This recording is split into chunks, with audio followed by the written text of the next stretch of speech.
Reconciliation is the spiritual practice of seeking love, liberating and life-giving relationships with God and one another, and striving to heal and transform injustice and brokenness in ourselves, our communities, institutions, and society.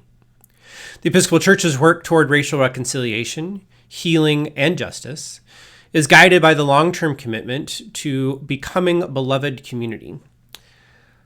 The Church has organized ministries into 4 quadrants, with each quadrant representing a commitment that is vital to lasting change within us, our churches, our communities, and society at large. Those 4 quadrants are truth-telling, telling the truth about our churches and race; proclamation, proclaiming the dream of beloved community; formation, practicing Jesus' way of healing love; and justice, repairing the breach in society and institutions.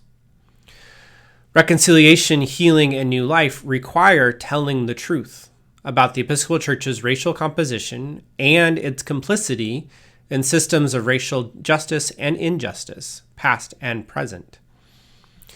We then gather to publicly reckon and share about the history and reality of race, and to proclaim our dream of beloved community through our prayer, preaching, conversation, and public witness.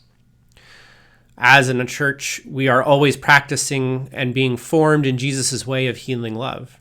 especially as he calls us to cross racial, cultural, and ethnic lines, to examine the structures of oppression and their impact on our own and others' lives,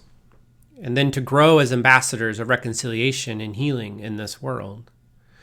We participate in the repair and restoration of communities and institutions that struggle to flourish because of white dominant systems of our churches and leaders that helped to bless and build.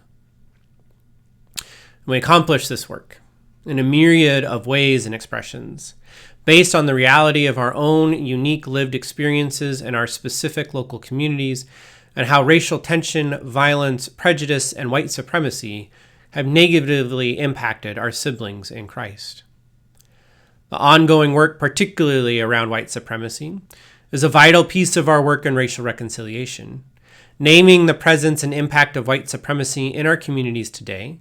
acknowledging the Church's historic support of those systemic institutions that propped up white supremacy, either explicitly or implicitly,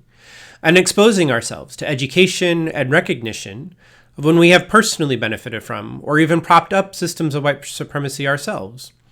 are all crucial pieces to understanding the original sins of this nation and our role and responsibility in standing against those systems and leaders who work to continue this evil injustice. This work is especially important in engaging the work of standing against Christian nationalism, particularly white Christian nationalism, and understanding that white Christian nationalism is a heretical corruption of the Christian message by the white supremacist movement in order to cloak their actions under the guise of religious freedom, preying upon those who turn to the Church for guidance, only to be corrupted by the forces of evil at work in this world, using the authority of being a quote-unquote pastor. There is no creation of God that can exist in its full goodness without recognizing when we have systematically acted against our neighbor, to subjugate, oppress, persecute, subject to violence and vitriol, especially when those actions are based solely on the color of one's skin. This is not loving your neighbor. This is not loving God. The reality that religion and Christianity have been used to excuse and even support systems of racial injustice is the reality of our creation, and the reality that even the message of Christ can be corrupted and used by others to gain power. This is not just our history either. It is happening every day in our society, in our neighborhoods, in our elected political leaders.